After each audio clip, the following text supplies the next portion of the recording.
இந்த புலித்தோலை போட்டுக்கிட்டு வந்து ஒரே அமக்குளம் போர்டு தஞ்சாவூர். நான் என் கட்சியை பற்றி நீங்கள் ஏங்க பேசிக்கிட்டு இருக்கீங்க? பேசுனது ஃபுல்லாக ஜோதிடம். வரும்போதே வேற. என்னுடைய நண்பர் இன்று காலை வரை நிகழ்ச்சி ஆரம்பிக்கும் போது எதிரணியில் போய் உட்காந்துட்டார்.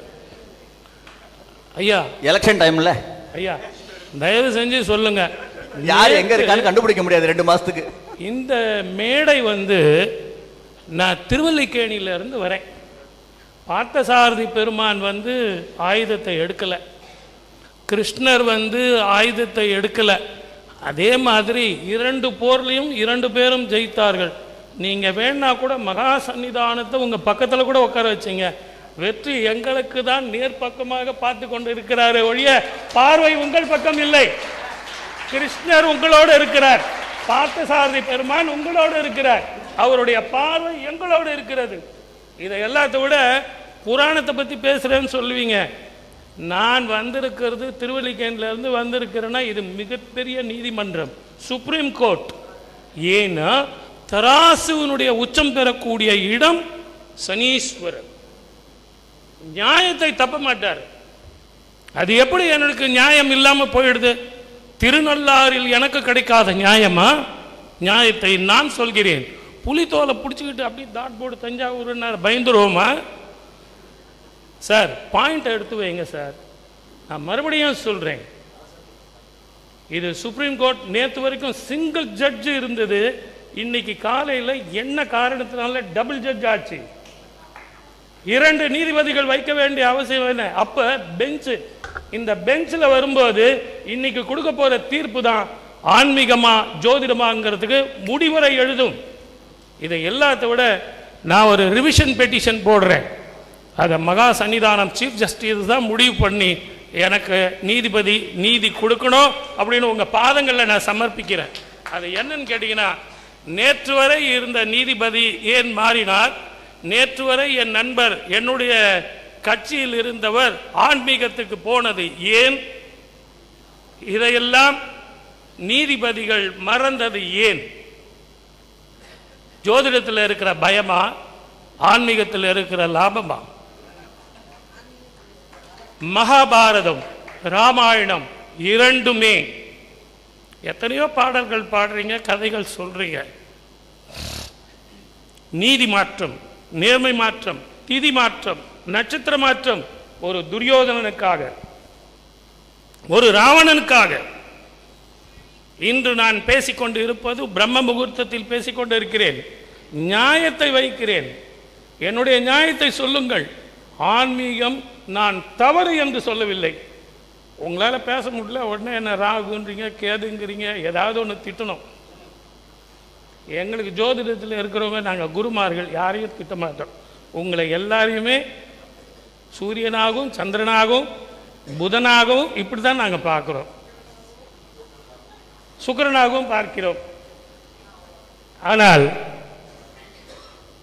நான் சொல்ல போகிற கருத்து மட்டும் ப்ராக்டிக்கல் லைஃப்க்கு வாங்க சார். ரெஃபரன்ஸ் பின்னாடி ரெஃபரன்ஸ் போகிறீங்க.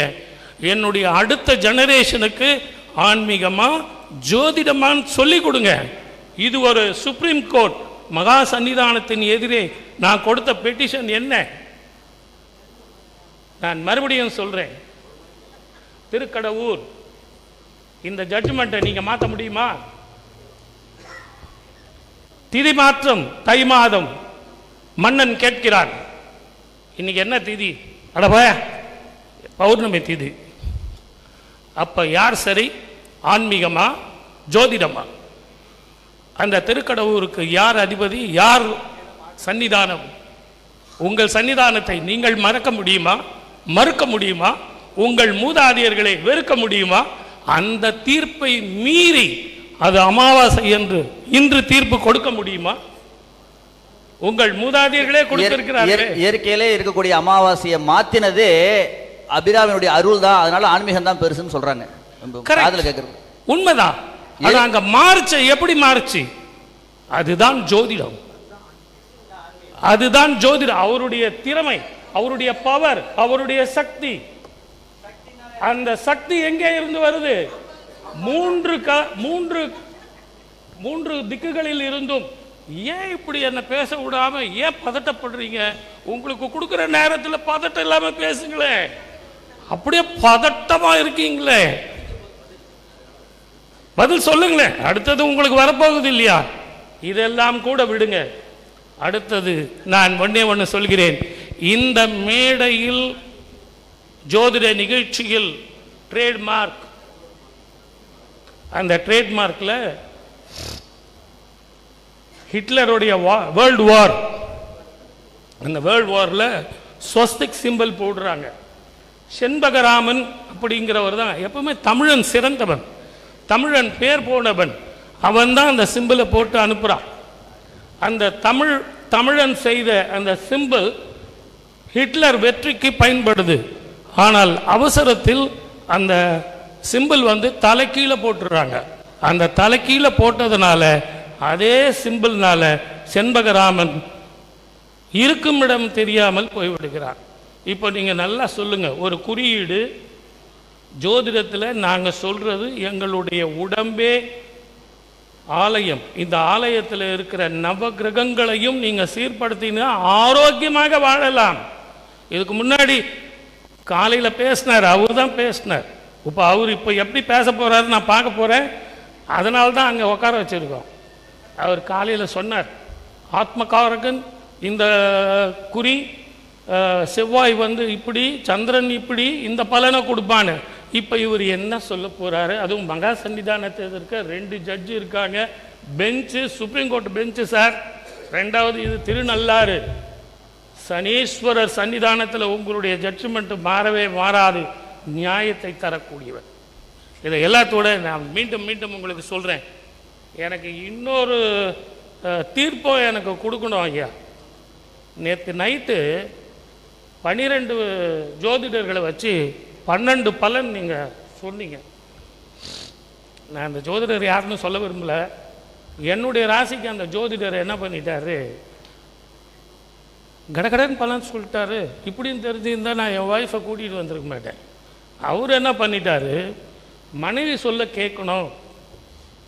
யார் மனைவி சொல்ல?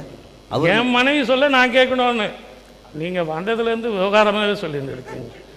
இன்றைக்கி வேறு விளக்கேற்றி வச்சுருக்காதீங்க சார், இன்றைக்கி கிரகணம் வேறு. நான் ஏற்கனவே பயந்துக்கிட்டு இருக்கேன், நேற்று நைட்டெல்லாம் தூங்கலை. என்னென்னா மனைவி சொல்ல கேட்கணும் அப்படின்னு அவர் சொன்னார். ராத்திரிலாம் நான் பட்ட அவஸ்தை எனக்கு தான் தெரியும். ஜோசியர் என்ன சொன்னார் பார்த்தீங்களா, உங்கள் ராசிக்கு பொண்டாட்டி பேச கேட்கணும் சொன்னார். இன்னிலேருந்து சொல்கிற பேச கேளுங்க. அப்போ நீங்கள் வாழ்க்கையில் ஒன்று புரிஞ்சுங்க. நான் வேணா தமாஷ்காக சொல்லலாம், தோரணங்கள் நகைச்சுவையில் கட்டலாம், ஆனால் வாழ்க்கையில் நல்லா புரிஞ்சுங்க. காலிலேருந்து சாயந்தரம் வரைக்கும் யூடியூப்பை திறந்தாலும் சரி, சந்திராஷ்டமா அன்றைக்கி எந்த வேலையும் செய்ய மாட்டேன். நான் உடனே ரெஃபரன்ஸ் அதை கொடுக்குறேன். இதை சார் ப்ராக்டிக்கல் லைஃபுக்கு வாங்க சார். காலையில் சந்திராஷ்டமம். நேயர்களே, இன்று என்ன திதி தெரியுமா, என்ன நட்சத்திரம் தெரியுமா, என்ன யோகம் தெரியுமா?